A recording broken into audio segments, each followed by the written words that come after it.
Priroda nije samo mjesto za posjet, priroda je naš dom. Kako očuvati prirodu i živjeti s njom u sinergiji, saznajte u našem serijalu emisija Lepe ti je Zagorje zelene. Ove subote, 22. travnja od 14 sati poslušajte na koji način bi trebalo obilježiti Dan planeta Zemlje, kako naš način života utječe na prirodu i na što je važno obratiti pozornost. Gošća emisije Dijana Hršak, ravnateljica javne ustanove za upravljanje zaštićenim dijelovima prirode Krapinsko-zagorske županije Zagorje zeleno. Dobar dan, poštovane slušateljice i slušatelji, poštovane gledateljice i gledatelji. Evo nas ponovo sa vama na današnji dan, kad je Dan planeta Zemlje. Čuli ste, s nama je gospođa Dijana Hršak. Dobar dan i dobro nam došli.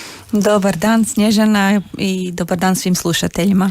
Evo, Dan planeta Zemlje obilježava se danas, ima raznih akcija čišćenja po Zagorju, nešto smo već vidjeli, nešto smo čuli. Što mislite kako bi trebalo obilježiti Dan planeta Zemlje?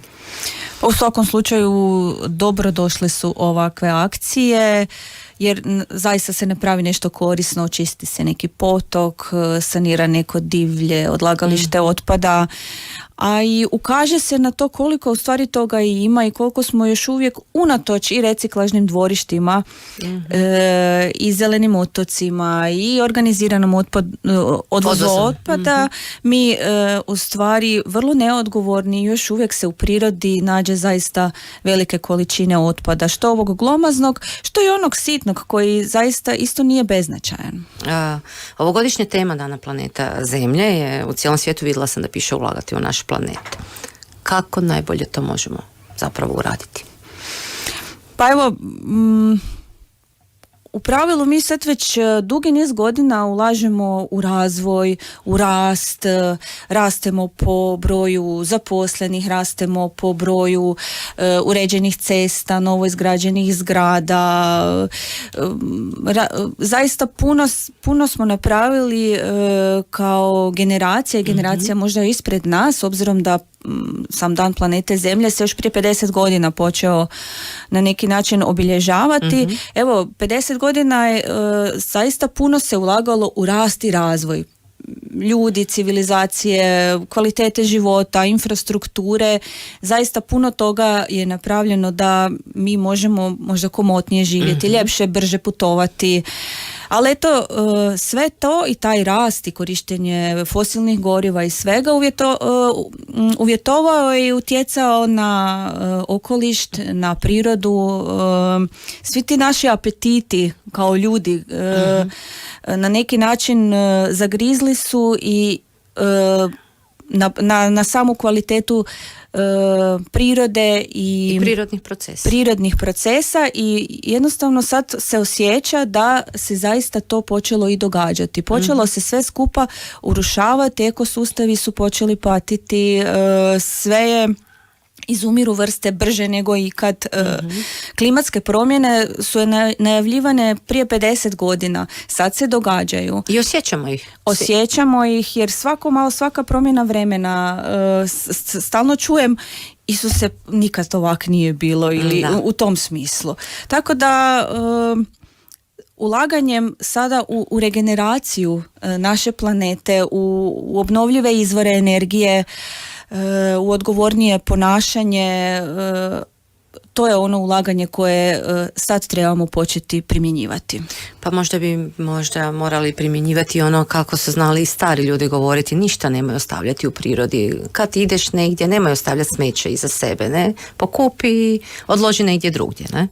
Da, u prirodu kad idemo, u svakom slučaju idemo da ne ostavljamo tragove. Ali evo, to su jedni mali koraci, mali učinci.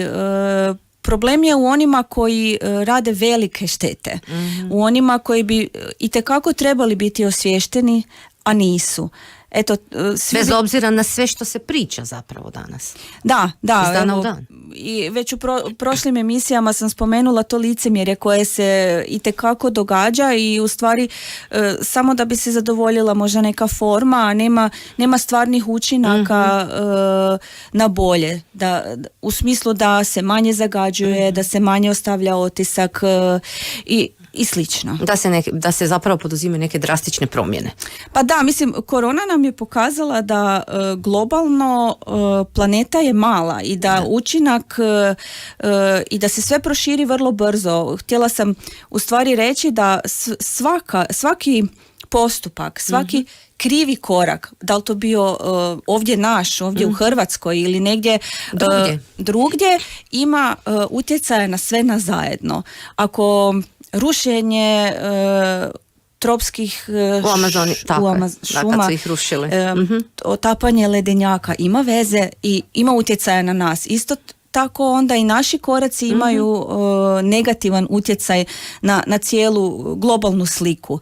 Tako da sve je povezano i zato svako od nas treba biti odgovoran i odgovorno se ponašati. Evo, pročitala sam jednu staru indijsku kao mudru poslovicu: zemlju nismo naslijedili od naših predaka, nego smo ju dobili na posudbu od naših potomaka. Da, znači vrlo stara mudrost, kad zapravo priroda još niti nije bila toliko taknuta. Pa da, u stvari prirodu nismo dobili da ju uništimo. Dobili smo ju da ju koristimo održivo. Da koristimo resurse na način da je dovoljno i za nas, a i za buduće generacije. Ne znam koliko su ljudi svjesni da ovakvim ponašanjem, kao što je to danas, svojoj djeci, generacijama iza nas ne ostavljamo bolju sliku i bolju prirodu i bolje uvjete života. Evo, ne možemo toliko zatvarati oči da ne vidimo da se zaista događaju negativne promjene i da je zaista zadnji trend da nešto poduzmemo i da još popravimo koliko se da. Da, za sad još imamo i pitke vode, imamo onečišćen zrak, barem mi tu u ovom našem okruženju, i bilo bi dobro da nam to tako i ostane. Pa da, evo, mi imamo tu sreće u Zagorju, živimo zaista još uvijek u lijepom dijelu ovog svijeta. Danas je Dan planete Zemlje, pa onda se i na taj način izražavam. Zato svako od nas može neki mali vrt napraviti, može doprinijeti da se manje koriste pesticidi, da manje kupujemo, više proizvodimo i na taj način doprinese cijelom nekom globalnom sistemu. Evo, budemo na kratko malo predahnuli uz glazbeni broj, pa nastavljamo dalje s razgovorom sa gospođom Dijanom Hršak. Evo nas ponovo sa vama, dragi slušatelji i slušateljice i gledatelji. S nama je Dijana Hršak. Nastavljamo dalje razgovor u emisiji Lepe ti je Zagorje zelene i obilježavamo Dan planeta Zemlje koja je danas. Dajemo savjete što bi trebalo poduzimati svakodnevno zapravo i kako očuvati i tu našu prirodu i tu našu planetu. Pa evo, tu bi se sad stvarno puno savjeta moglo pojedinačno dati, ali neka to svako za sebe najbolje odluči na koji način. Bitno je samo da smo odgovorni i da krenemo već danas. Prije sam spomenula pandemiju kad je doslovno svijet stao i bilo je puno primjera kako se brzo priroda obnavlja. Nije cilj stati. Dapače, treba se razvijati, treba djelovati i tekako djelovati, ali na drugačiji način. Možda i neki put napraviti korak unatrag u smislu nekih navika, iako se možda čini da nije prirodno raditi korak natrag, ali evo za usporedbu da idete preko ceste i u trenutku kad ste krenuli primijetite da dolazi auto, što napraviti? Ići u sigurnu smrt ili se vratiti? Da, definitivno korak unatrag. Korak unatrag, vratiti se na neke prirodnije načine življenja. Evo, već sam spomenula, ovdje imamo priliku i obrađivati zemlju, uzgajati voće i povrće, hranu. Začinsko bilje, to su naše bake sve znale raditi.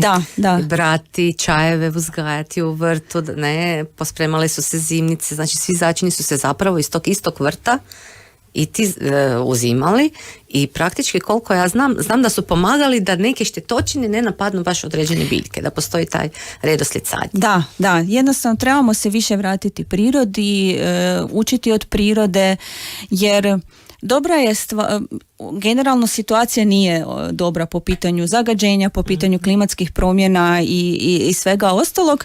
Dobra stvar je to da ako se i desi neka katastrofa, nećemo biti prvi. Bilo je još većih od nas pa ih više nema. No dobro,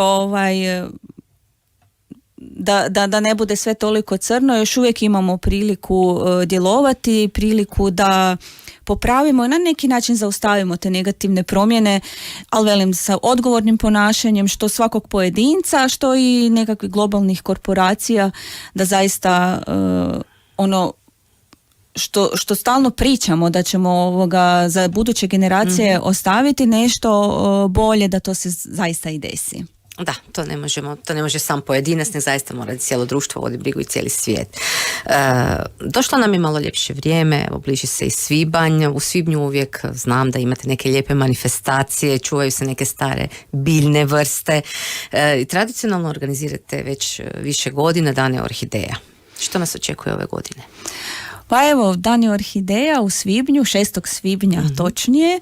Evo, to je prilika javne ustanove i nas u ustanovi koji radimo da govorimo u ime prirode, da ukažemo ovdje na naše ljepote Zagorja, točnije ljepote Strahinčice, obzirom da se u Radoboj na Strahinčici održava manifestacija, da pozovemo ljude u prirodu, da im pokažemo te ljepotice naše orhideje i sve ostalo što je vrijedno i lijepo na tom području i da ukažemo koliko ih je važno i vrijedno očuvati. Pročitala sam na vašim stranicama da na Strahinčici ima zabilježeno čak 32 vrste orhideja, dok su suhi brdski travnjaci na platu u poljanama orhidejski vrtovi na kojima raste 15 vrsta. Da, plati poljane su suhi brdski travnjaci, Natura 2000 vrijedna staništa na kojima je zaista veliki broj orhideja, ali i svih ostalih vrsta. Razlika u odnosu na neke komercijalne travnjake, da ti travnjaci cvatu, oni su prepuni cvijeća, koliko orhideja, toliko i nekih drugih vrsta. Zato ima puno kukaca, sve zuji, ima zato puno ptica i svih ostalih vrsta koje su u tom lancu povezane. A kako prepoznati orhideju u prirodi? Je li ima neki način na koji se ona može prepoznati? Pa sad svaka orhideja ima, ima 5 latica, ima vrlo je zanimljiva, atraktivna, mala, neobična, možda je i velika. Pa ne znam, danas postoje različitih ključevi, čak i aplikacije na mobitelima s kojima se orhideja može prepoznati. Cijelu tu našu priču sa orhidejama i sa važnošću njihovog očuvanja i tih staništa je počelo sa našom Ljiljanom Borovečki Voska, koja, evo nju ću citirati, ona je nama isto tako objašnjavala, veli, ako vidiš u prirodi neki cvijet, samo je jedan, jako je lijepi, ne diraj ga. Često puta to je orhideja. Evo, jako lijepo. S obzirom da je Dan planete Zemlje, budemo završili sa nekom porukom za kraj za Dan planeta Zemlja. Možemo se i osvrnuti, s obzirom da smo pričali da naše bake su znale kako očuvati i prirodu, kako se koristiti prirodnim resursima, kako kuhati, uzgajati u svom vrtu, bez nekih pesticida, bez nekih održavanja. One su znale, one su imale neke stare recepte i moramo spomenuti da su i danas babičini kolači u Zagorju. Da, evo, babičini kolači, babice peku kolače, nadam se po starim receptima, pa evo sigurna sam da i one imaju jako puno primjera na koji način održivo koristiti prirodne resurse, na koji način uzgajati voće u vrtu, na koji način sačuvati sjeme. Evo to su sve neka navike, vještine koje ne smijemo zaboraviti i koje treba prenijeti na mlade koje trebamo sami se prisjetiti i prenijeti na mlade i naučiti ih na koji način živjeti u prirodi i sa prirodom. Evo, toliko za danas u emisiji Lepeti je naše Zagorje zelene. Zahvaljujemo gošći Dijani Hršak na gostovanju i savjetima. Naravno, poziv svima da dođete na babičine kolače i usput pitate babice kako, na koji način one uzgajaju bez puno pesticida i bez puno umjetnih gnojiva svoje voće i povrće. Čujemo se i vidimo za mjesec dana s nekim novim temama i s nekim novim savjetima vezano za očuvanje prirode. S nama je bila kolegica koja je tonski realizirala Karmen, Snježana Leljak, urednica i voditeljica. Budite i dalje na valovima Radio Stubice. Lijep pozdrav, do slušanja i doviđenja. Emisija Lepeti je Zagorje zelene realizirana je uz potporu JANAF-a.